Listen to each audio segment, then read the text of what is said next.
welcome everyone. As a reminder, we are recording this meeting, and so if you do not wish to have your face or voice recorded, please avoid using camera and microphone respectively.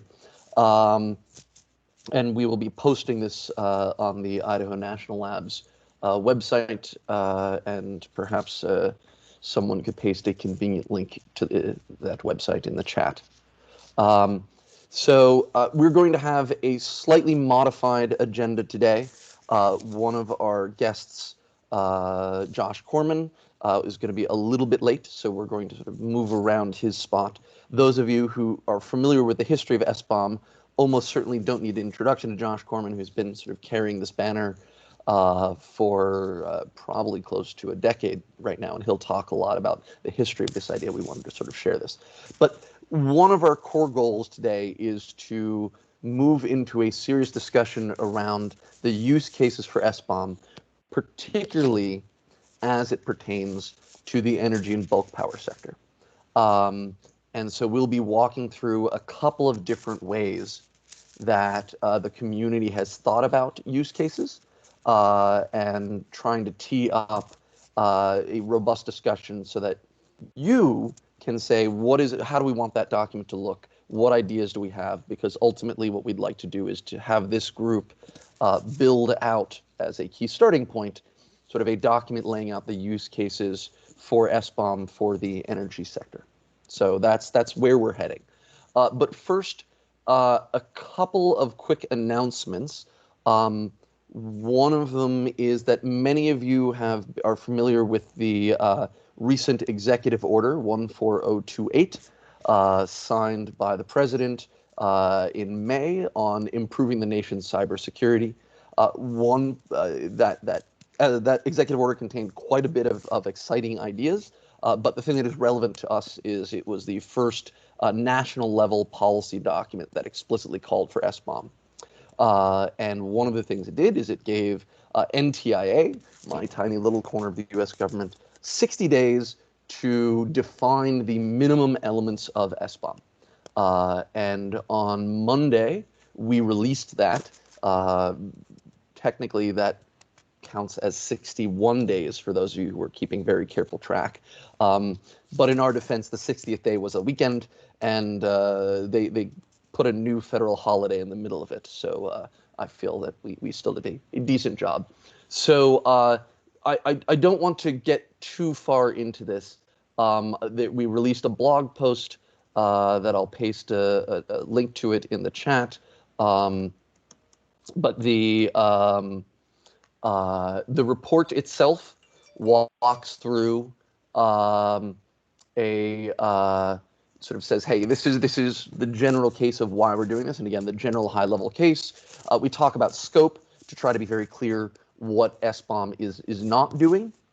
And then we define the minimum elements as well as sort of going beyond those minimum elements to show how do we enable broader use cases. And so I'm going to spend just a moment or two going through forgive me while I scroll. The minimum elements consist of 3 buckets. That's the technical government word for it. Data fields, automation support, and practices and processes. The data fields will look fairly familiar to most of you who've been thinking about this. It includes supplier name, component name, and version. Other unique identifiers are part of the minimum elements, so something like a CPE or a Perl, dependency relationship, and then a little bit of metadata about this. Where did this data come from, and then when was this data generated? On the automation support, the goal really is to enable automation using one of these 3 formats that are out in the world today, most notably SPDX and CycloneDX, but also SwiftTags. And then the slightly more complex part is the practices and processes, where we have both some strict requirement models, right? You must do this, and then other cases where we say, hey, there are multiple ways to implement this, and so the must is you must consider this, and have some solution, but we don't define exactly what the solution is. And this includes frequency of SBomb generation, depth of how deep the graph will be, known unknowns. You need to be explicit about what is that you are not doing. Distribution and delivery. You must have some means of getting the SBomb to the customer. Access control is, if you want access control, you have to sort of define this a priori. And the access control also has to sort of figure out how you're going to integrate this into tools. You can't say, I'll give you the data, but you're not allowed to give it to anyone else, including the tool manager. And then also very important from a government perspective is accommodation of mistakes. We know that this is a new and emerging process, and so all of these processes must be built in such a way that if someone says, whoops, we did it wrong, we need to sort of be forgiving and generous around that. And then they're sort of saying, hey, there are certain things that we want, but we can't call them mandatory minimum elements today because we don't think that the community has truly figured out exactly how to solve this problem. And I'll give you an example, which is hash of the component. Now, for those of you who are sort of on the technical side of things, most of you wouldn't dream of talking about a piece of software without using the hash, because that's the mathematical fingerprint that means that you and I both know that we're talking about the same thing. However, the SBomb community is still working on defining exactly what that means. Because if we don't, for example, specify exactly how hash is generated, then there's no way for me to replicate how you generated it. So it's not very useful. We can't compare things. In some instances, that's going to be fairly straightforward. Exactly what we're hashing will be easy. In other cases, it won't be. So for example, you can't take a hash of a directory, of a folder. So you have to tar the folder, and there are multiple ways of doing that. And so the community is going to work on defining that. So that's just an example of things that we recommend, but we don't put in the mandatory bucket. Similarly, signatures and integrity. So that's the high-level view. If anyone would like to talk more about this, happy to find some time to chat with you and your organization, just to sort of help you appreciate what the big picture is. The next steps, as defined by the executive order, is that both the NIST and other parts of the federal government are going to take SBomb and other aspects of software assurance and supply chain and begin to build them into procurement rules based on the NIST definition of critical software. So this is now something that NTIA is going to be working to help with, but we are not in charge of setting those regulations. There's a quick question. Cassie asks, is there anything here that's fundamentally different from the SBomb framing version, which is the version that was published in 2019? There's a small delta. One of them is the timestamp, for example, of when the SBomb data is generated, for example. And there are a few others, and that's something that the NTIA framing group is going to be working through and talking through. And so I invite anyone who wants to have that conversation to join the NTIA working groups on framing, which is the high-level architecture group, or awareness and adoption, which is how do we talk about SBomb. And those are the two groups that are going to be focusing on how do we reconcile this document, which is written by NTIA, aimed at helping our federal colleagues think about SBomb and the framing group.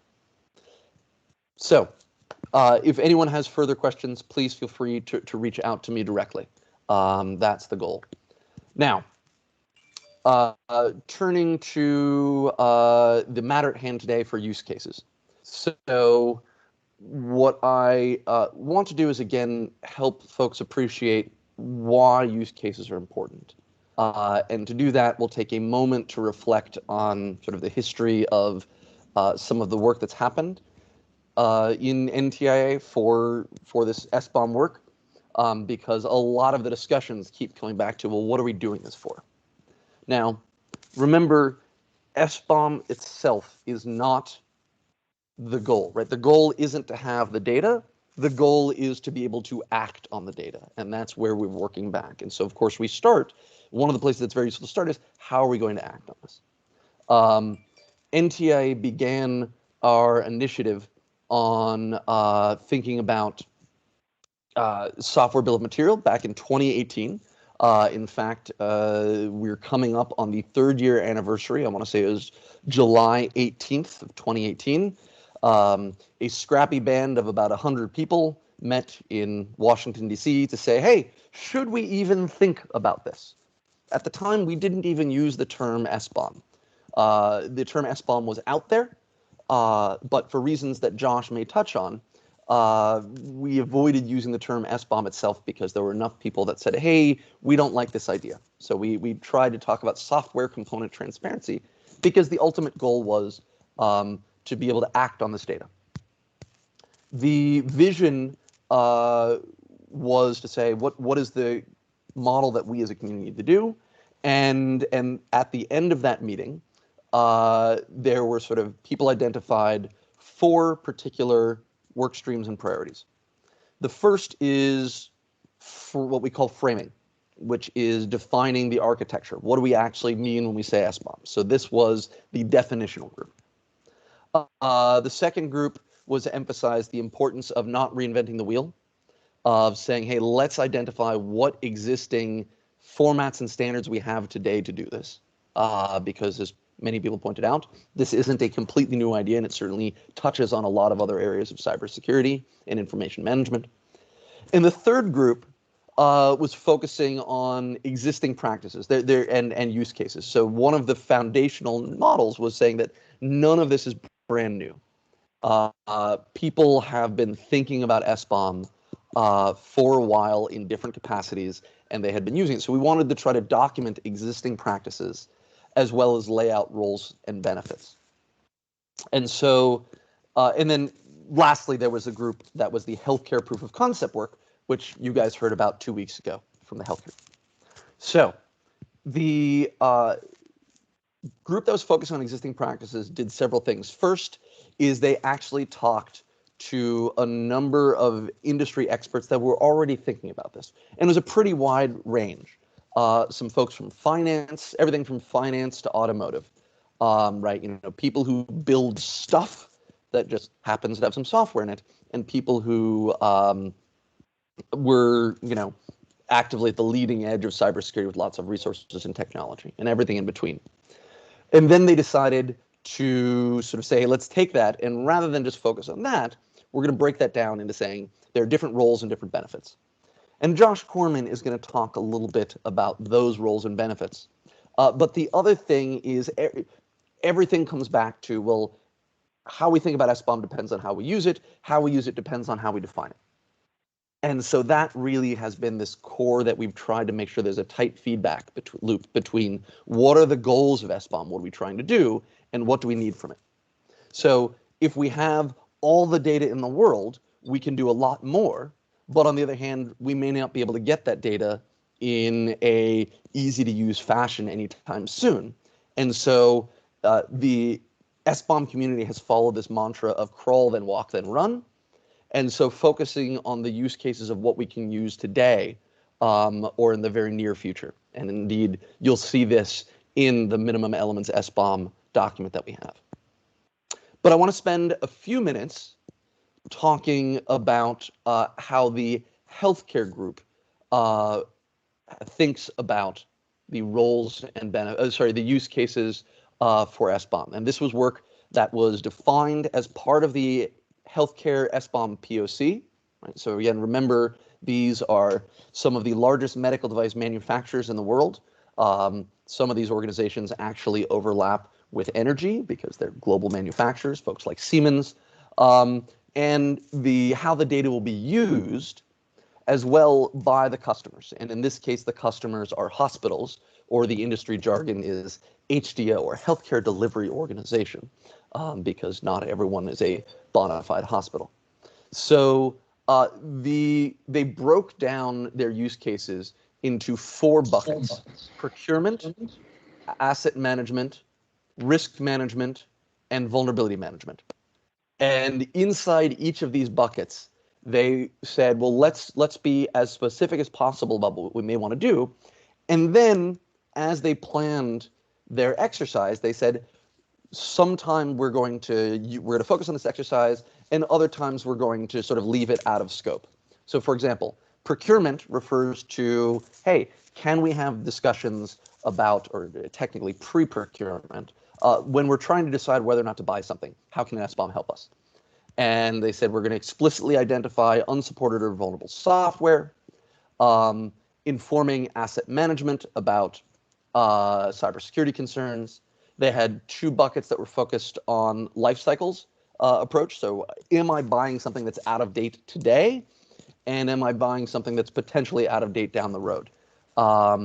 They're also concerned, and I know a lot of you are, we've had conversations about questionnaires and the traditional approach for third-party risk management. How can SBOM help this? There definitely is a use case there. In this case, the healthcare group said, yeah, we're not going to explicitly talk about it in this case. And then, of course, they're saying, can we think about how this is, are there conflicts in the broader health IT system? On asset management, and I think it's important to capture the subtle distinctions here between asset management, vulnerability management, and risk management. For asset management, their goal was just saying, hey, we have a bunch of things on our network. How do we integrate SBOM into them? And again, saying, do we have sufficient detail? So it's not just to say, I have this blinking box, but saying, I have this blinking box which has these dependencies. And then similarly saying, well, can we update this as SBOMs change and evolve? And again, similar things about saying, well, there are going to be further questions around managing this. Risk management is, of course, a superset of what we're all trying to do, which is to say, hey, I'm putting this new thing in my environment. How do I understand it and evaluate it? There are lots of areas that touches on beyond SBOM, but SBOM can fully support them. And then last is of Alan, can you scroll down a little bit? Oh, sorry. Yeah. Is that better? Is the well, vulnerability management right now? Yeah. Okay. Sorry. We've got risk management and vulnerability. Trying to get them on the same screen. I can. Okay, I got it. Thank you for flagging that. Yeah. And then, so saying I have a, can I map this to my, I map my inventory to new vulnerabilities? And then, of course, one of the core approaches on vulnerability management is saying, 1, are there known vulnerabilities that I have?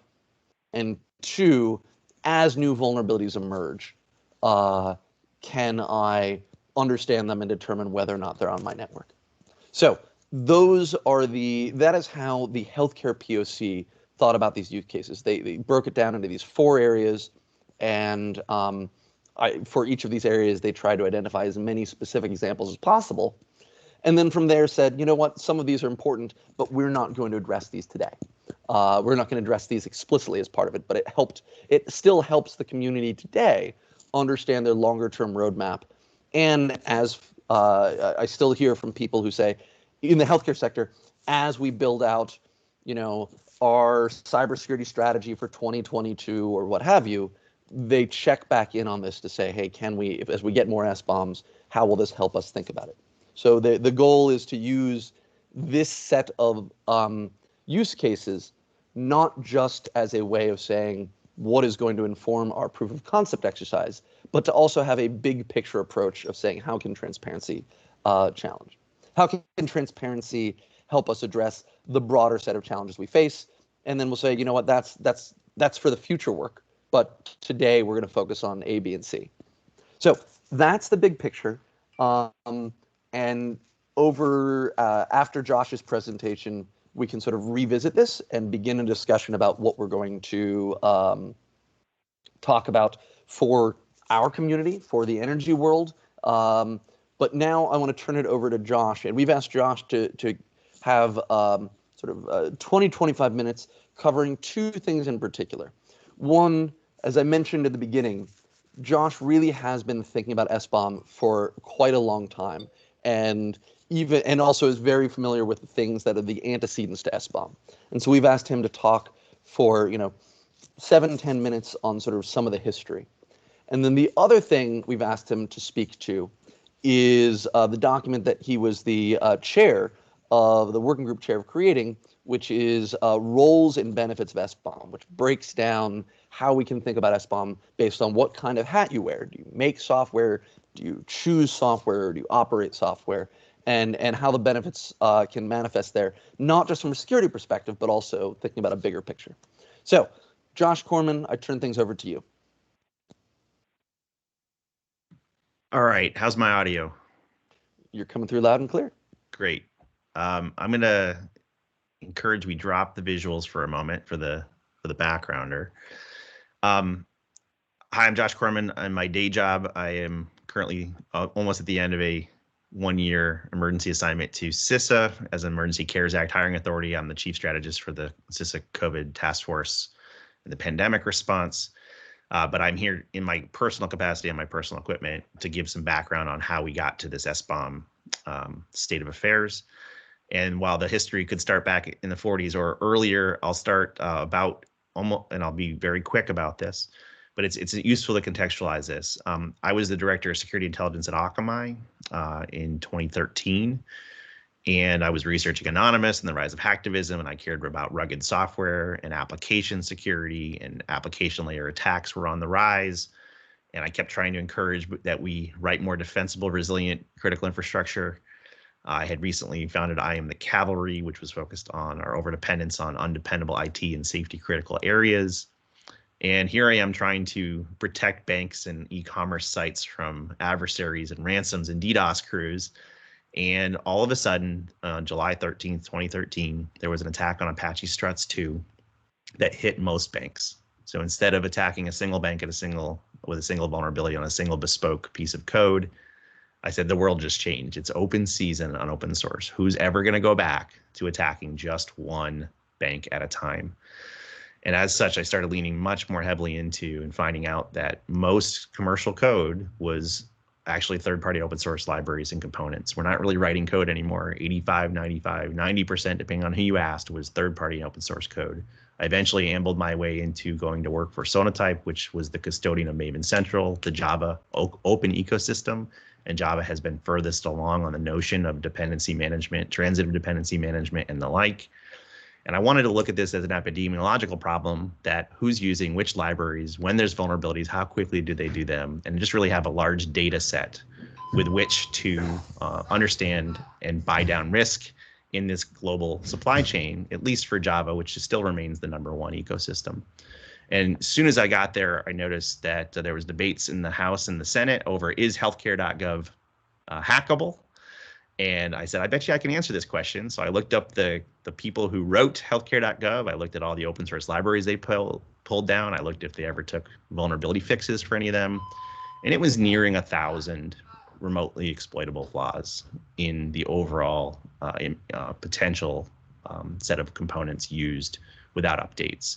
And if even one of those was compromised, you could see how this could compromise IRS backend, the insurers, the ecosystems, and a major healthcare policy rollout in a damaging way. So we privately and quietly communicated to HHS, different authorities, House and Senate, and they were gobsmacked at how could this possibly be the case. We have NIST cybersecurity frameworks coming. You know, we have these NIST coding standards. Why? I thought everything you sell to the federal government has to be coded securely. We said, we believe that's true, but we also know that most code isn't written, it's assembled. I wonder if there's a gap in the law. So a congressional research study was promptly commissioned. They looked into the law. They found, yep, I think there's a gap here. Let's look more closely. And as the ink was drying on that congressional research study, Heartbleed, the OpenSSL flaw, wreaked havoc on the federal government, where it took Phyllis Schneck at DHS 6 weeks to answer which federal agencies are affected by the Heartbleed flaw. 6 weeks. Now, some of the financial services organizations concurrently were taking minutes or hours to determine their impact because they had implemented, under different names than SBomb, the concept of bill of materials. And a lot of this was their wake-up call from July 13th, 2013, with leaders like Jim Routh and others writing some papers for the financial services ISAC, third-party working groups. But a lot of what I was trying to study and push came from Deming in the 40s. Deming and Toyota supply chains of 3 basic principles revolutionized, among other things, with his Lean and Six Sigma and total quality management. Most of the modern software development in the DevOps ecosystem liberally steals and is inspired from Deming and Toyota supply chains and Kanban and other things, and lean and agile. But the one thing we hadn't stolen was his supply chain rigor. So those three principles of supply chains that use fewer and better suppliers of parts, use the highest quality parts from those fewer and better suppliers, and track which parts go where throughout manufacturing. So if there's a defect, you can do a targeted and prompt and agile response. These BOM, or bill of materials innovations, were not to buy down cybersecurity risk or even physical security risk. They were meant to improve productivity, profit margins, quality, competitiveness. And in under 5 years, Deming's principles transformed Japan's textile company into the most dominant car manufacturer for decades. And the US has been playing catch up ever since. So when people say that this BOM idea isn't proven or needs an ROI or needs some sort of history, we merely point them to the fact that BOM is essential, coveted, critical to supply chain management and supply chain risk management for food, for industrial, for chemical. And none of them would ever dream of going back to the dark ages where there was opacity and not knowing which parts you're using from where. So while we are maybe new and nascent in software adoption, I like to quote William Gibson, the future is here, it's just not evenly distributed. There's been rampant adoption in financial services sector, going back as far as 8 years or more when I was working closely with them to try to drive down millions of dollars of productivity waste, to have fewer break fixes, faster mean time to identify and recover, avoid elective attack surface and complexity, avoid very costly legal and license terminations with tools like Black Duck and Sonatype and others. And now there's a whole cacophony of software composition analysis vendors that have helped here. And there's even Gartner Magic Quadrants for it. So that too is not, quote, new or novel. But how this turned into policy was on the back of that Heartbleed attack and the congressional research study, some congressmen in a bipartisan way put together a bill. The bill was called the Cyber Supply Chain Management and Transparency Act of 2014. It lived for about 3 days. The Chamber of Commerce and a lot of the larger software vendors hated it, but it did stimulate conversation that transparency is coming at some point under some conditions, and that this is a good practice. It's an increasingly a best practice inside of organizations, and at some point it'll be a necessary practice for at least federal procurement. This went away for a bit, but when I joined that Congressional Task Force for Healthcare Industry Cybersecurity as part of the CISA 2015 law in late 2015, as we started our first set of one-year task force meetings, Hollywood Presbyterian Hospital in Los Angeles suffered a ransom attack from SamSam. SamSam used a Java deserialization flaw in a single JBoss library in a single medical technology, and it shut down patient care for a week. They diverted other ambulances up the street in LA traffic. Not a good thing when minutes matter. And they ultimately had to move critical care patients. And this wake-up call was they were actually warned of the SamSam flaw and warned about JBoss, but they had no idea what the heck a JBoss is and couldn't answer two questions. Am I affected, and where am I affected across their vast kingdom of devices? So we put into our Congressional Task Force recommendations among over 100 that all medical technologies should have a software bill of materials, a machine-readable software bill of materials, so that you can answer, am I affected and where am I affected?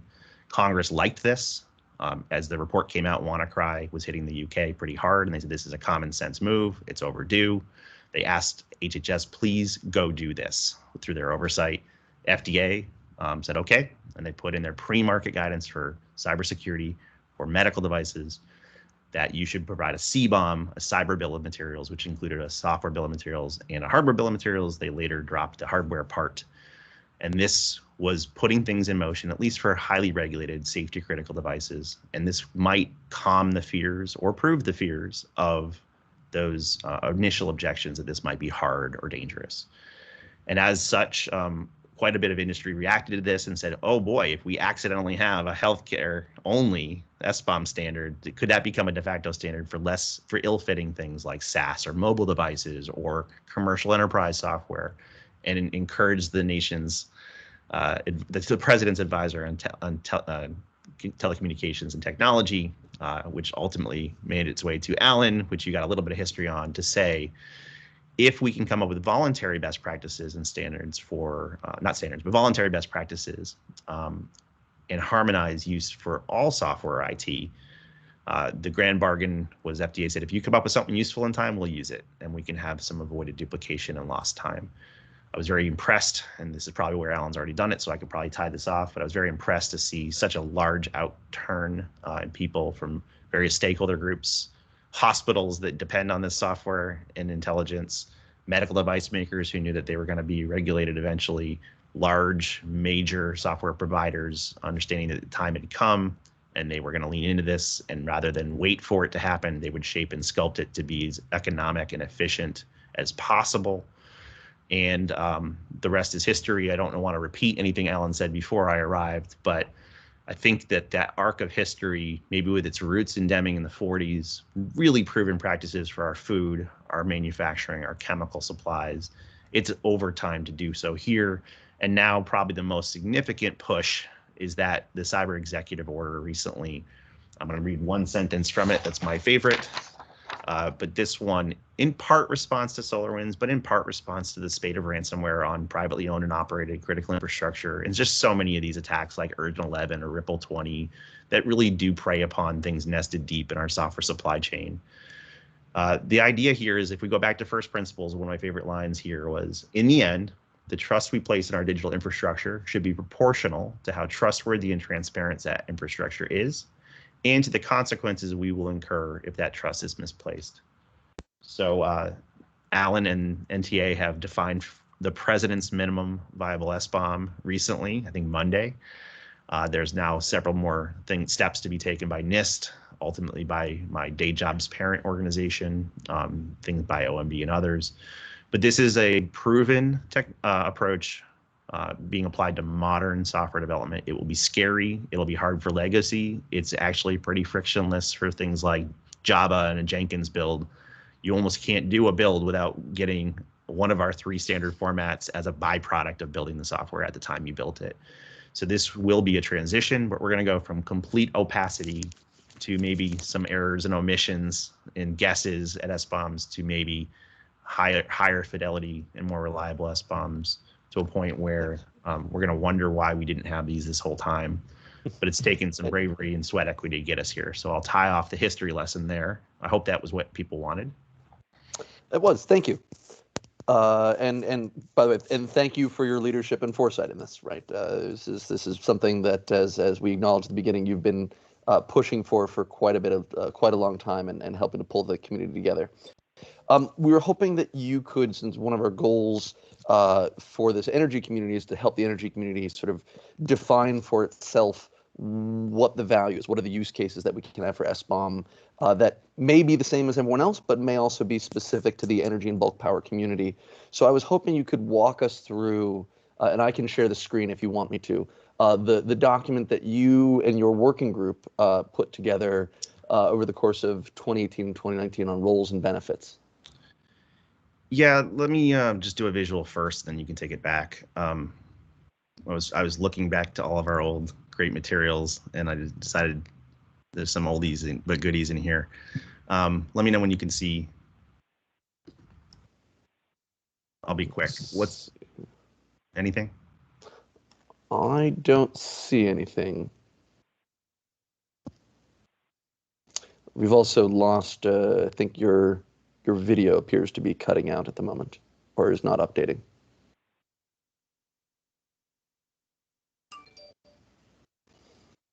Yeah, Josh, I'm afraid we may have lost you, and we're not sure we have you in audio at the moment either. But hopefully, there's just a little hiccup between here and New Hampshire. All right. Well, while we wait for Josh to rejoin, let's see. I think Ginger shared the link to the. Let's admit him again. Hooray! He's back.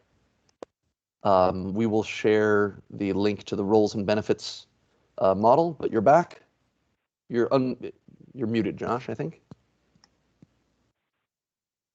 And Ellen, this is Ginger. The roles and benefits link is in the chat, along with the link to the healthcare POC report. So as you are listening, please do collect those links for later reference, and I'll send them out in an email. Thank you. Thanks. You're back, Josh. Yep. All right, I'll give up on the visuals and go ahead and share, Ellen. We created some graphics because pictures are worth 1,000 words. but let me just describe one of the sentiments. We made a bedside infusion pump with 4 columns. We basically said there's a final goods assembled like a bedside infusion pump you might use in a hospital. You could pick a car, you could pick a piece of power, electric equipment. Because of this, we don't just make these, they have a supply chain, so they have some compound parts behind them. And those compound parts also have parts. So they have atomic parts which has no predecessor. So the notion is we have parts which get aggregated into compound parts, which get aggregated into a final goods assembled, and then ultimately put in an operational environment. So those 4 columns of parts, compound parts, final goods assembled. Here's a graphic right here. And operator, look at that teamwork. That operational environment is where harm is manifest, right? So whether these be the attacks on the ransomware attacks on hospitals during the pandemic, which have been fierce, whether it's been our drinking water compromised, our oil and gas pipelines, our food packing facilities, increasingly the owners and operators of critical infrastructure, including your industry, are falling victim to attacks, many of which have a flaw deep in some open source library in the parts column that can lead to an adverse event at the operational level. So the lesson here is that we're all in a supply chain. Most of us are in the middle, and we would benefit from a highly scalable machine-generated, machine-readable, and actionable inventory of what we're depending on. So if there is an attack tomorrow, you can answer, do I use that software? Does anything I touch depend on that software? And it doesn't mean that you're necessarily exploitable. It just means you might be affected, and it can narrow your focus maybe from, instead of weeks or months, or being a punching bag and a sitting duck, it might compress your mean time to visibility and awareness to minutes or hours. So within this, we had a couple different ways we skinned this cat, but in this phase 1 document we called roles and benefits. We really tried to simplify things at every single leg of this relay race, and that compound parts could be 1 through N. It could be turtles on turtles all the way down. There's really 3 types of roles. There are those who produce software, there are those who choose software, and there are those who operate software. So if you're in the private sector, a software producer might be a device maker for industrial IoT or a commercial off-the-shelf software. The chooser could be someone in procurement, someone who uses the power of the purse to say, for our master services agreement or for our industry collective purchasing power, we expect these best practices and standard contracts and terms, and can use the power of the purse in negotiations to do puts and takes on those types of things. And ultimately, someone different than procurement might be the operator. This could be the CIO, the CISO, some combination, vulnerability management, legal license management, but for the life and the deployment of that dependence on that digital infrastructure. And as such, we broke down several intersections of those. If you're in the federal government, they don't call it procurement, they call it acquisition, and it'll be done through the FARs or the DFARs and the things like that. So we have different nouns and verbs by different industry, but in general, producers, choosers, and operators were a nice, clean way to break these down. And there were benefits that could be available to anyone in this ecosystem, because even though you may be a producer of one piece of software, you may be a chooser of the open source libraries that go into it, or an operator who's dependent on upstream players. So again, we're all in a supply chain. Most of us are in the middle. And we had severe cost savings benefits that predate. That's why financial services did this. They didn't do it to improve security. They did it to save money. Some of the largest producers of software in the world. One bank in particular told me that they had more software than all of Microsoft, Google, Apple, and Oracle combined. So a lot of these software providers wanted to improve their productivity, their reliability, their efficiency, and their production per developer. Then came security risks. Perhaps a longer license risk is becoming due as people got sued for using open source libraries against their terms and conditions and had fairly costly lawsuits. So that's one of the oldest standing license risk management. Compliance may be with industry regulations, with customer requirements, with cloud standards, and increasingly so with federal scrutiny, both domestically and internationally. We have colleagues in Europe, in Japan, in UK, all basically pushing for similar things to what has happened in the US front. So this is transparency is coming, transparency is here. And then in the future, we believe some of these minimum viable baseline component infos that have been outlined by these working groups, they support every use case in this document, but we also hinted that some high assurance, provenance, or federal and defense systems may need more data fields than is currently available, but that the subset that everyone can benefit from were really those initial ones that now Alan has put into a minimum standard for the president. All right, how much longer? So I tailor my comments accordingly. It's perfect. Can you give us 3 or 4 more minutes? Sure. Okay. If you have the document open, I wasn't going to point at these, but there are also some less obvious opportunities as you dive into any of these. And some of your industries with different nouns and verbs are going to have different constraints and challenges. I know in yours, you have quite a bit of legacy equipment. You have quite a bit of embedded systems. You have quite a bit of additional regulatory and compliance and certification scrutiny that may make it harder to do some of these things. And we appreciate that. What we hoped you can do, though, is as you look through some of these perspectives of producers, choosers, and operators, some of these may be the fuel or the justification required that would justify pushing through some initial pain and upfront investment. We often hear this is hard or this is expensive. And while there are some valid initial concerns, on the whole, the industries that have embraced this kind of thing find that they have maybe an initial upfront cost and shock and awe from maybe some of the technical debt that they've incurred without paying attention, and some initial tooling costs. But once they get going, there tends to be a positive feedback loop. I'm a scientist by training and a philosopher by degree. And there's this concept of Heisenberg's uncertainty principle. The act of observing alters the observed. And simply by virtue of starting to roll up your sleeves and get into this, what we find is you're not often doing the work. You're spotting potential areas of concern that were not previously known. You're asking your upstream suppliers to do better. You're using the power of purse and graduated timelines to start asking them to do better. And you're identifying at least the elective risk, the 80-20 rule, the most obvious things where libraries can be updated, should be updated, they're API compatible. And there will be a long tail of maybe the last 20% will be much harder to do. It may take longer time, but at least if we can buy ourselves a fighting chance, that which is measured is that which was managed. And with increased visibility, we can make better and different choices. This might steer you from certain suppliers to other better suppliers. This might encourage any of the suppliers to improve their basic hygiene by virtue of the scrutiny that they're getting through those supply chain relationships. And even if we don't make much improvement, we're simply managing the bad news or the technical debt, or we're unable to patch or replace these things for quite some time with long times to live.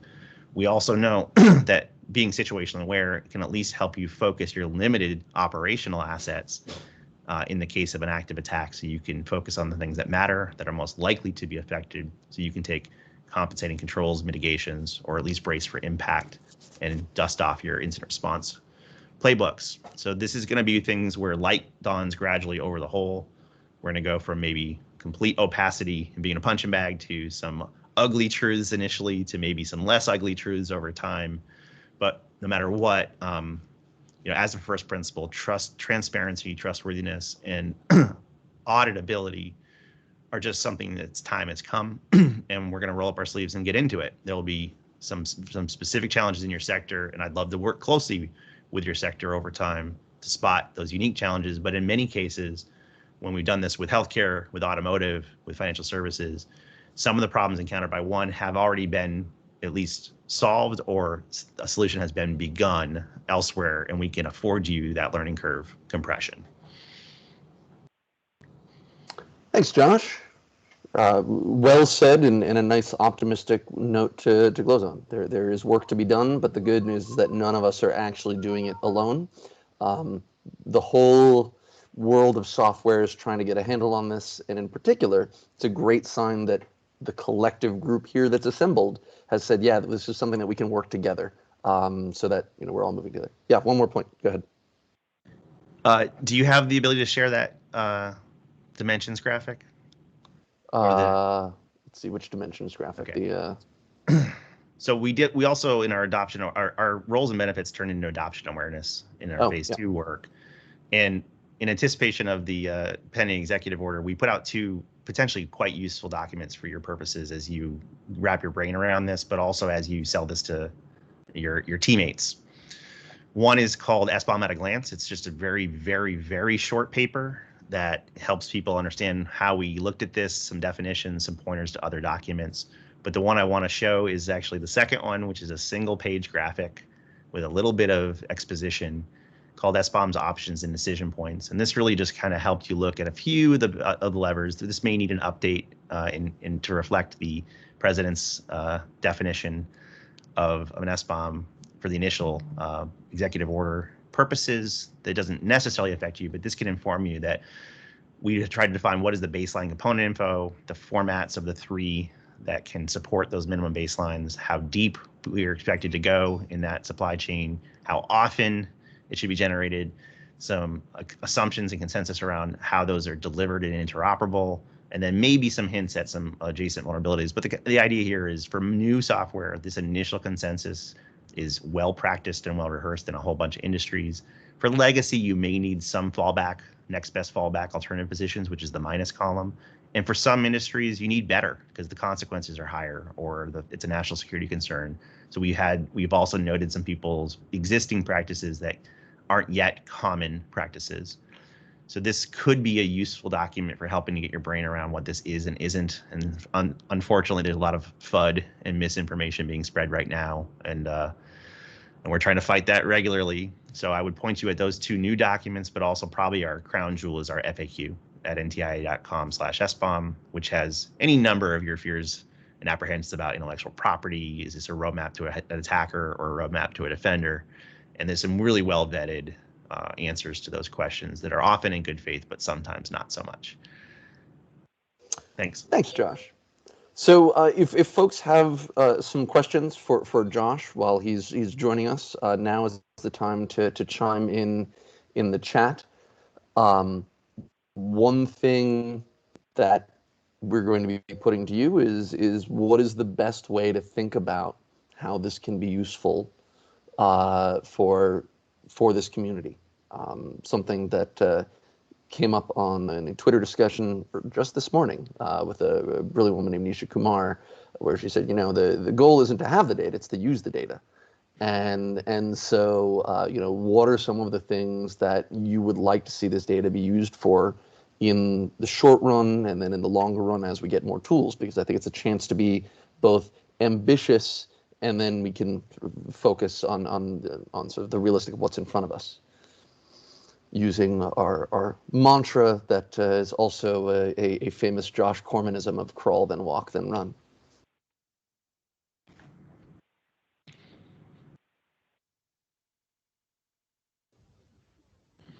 Okay, well, there aren't any questions in the chat. I'll ask one.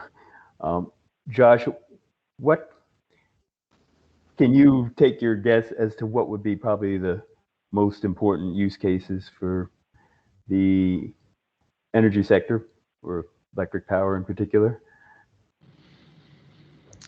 It's been a little while since I've looked at all the changes in your regulations. I know we've had some conversations, so I won't profess to be expert for where you are. I think given that the timelines for research development, for procurement, for operational use are more protracted and longer, my hunch is that the starting to ask for these either from your existing IT or in your forward acquisition and procurement endeavors is probably the easiest first purchase for footing, because that allows you to, next time there's a big attack that someone like CISA or FBI has to warn people about, or some webinar in your sector, or some Rob Lee webinar, that you can at least have a hint that some of these pieces of equipment might be affected.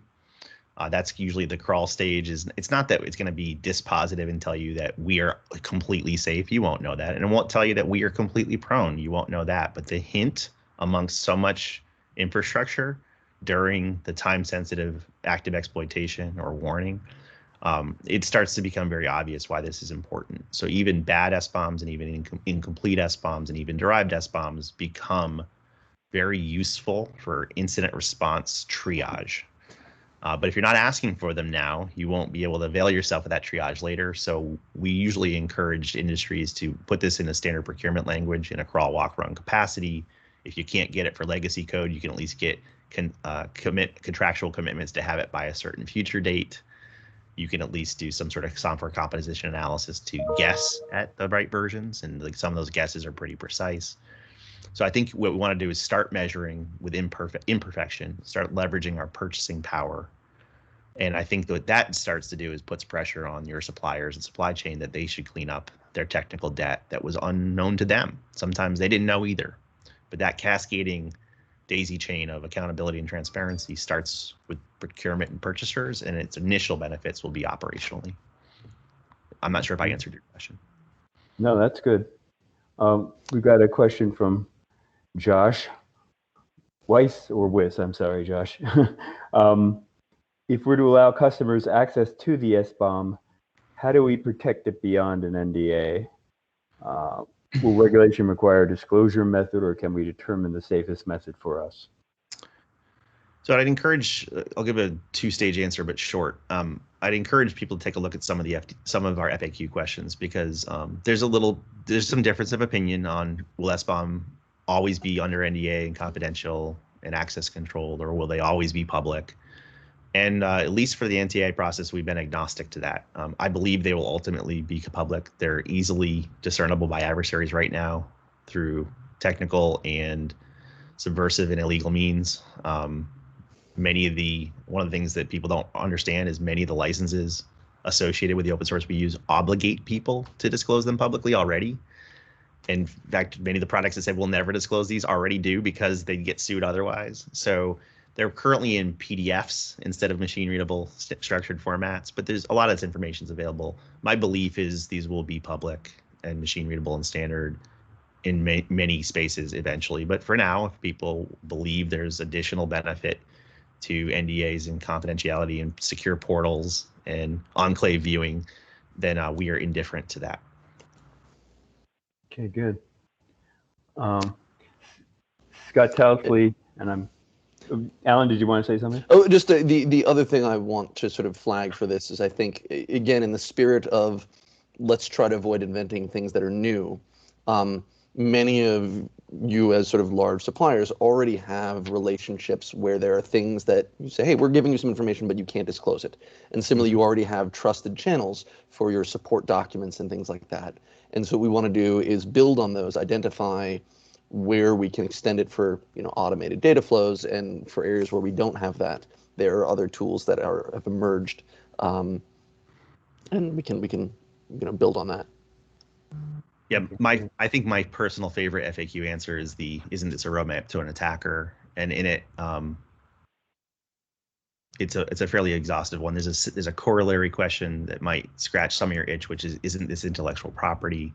So these are good faith, sincere beliefs, and they're common, but they're excellent answers to several of them. Okay, now, Ginger, I think we want to talk a little bit about the next week, right? The exchange group. That is correct. Okay. We have a list of people who have decided that they would like to participate in an exchange of SBOMs. And again, we've said this a few times before, but it bears repeating.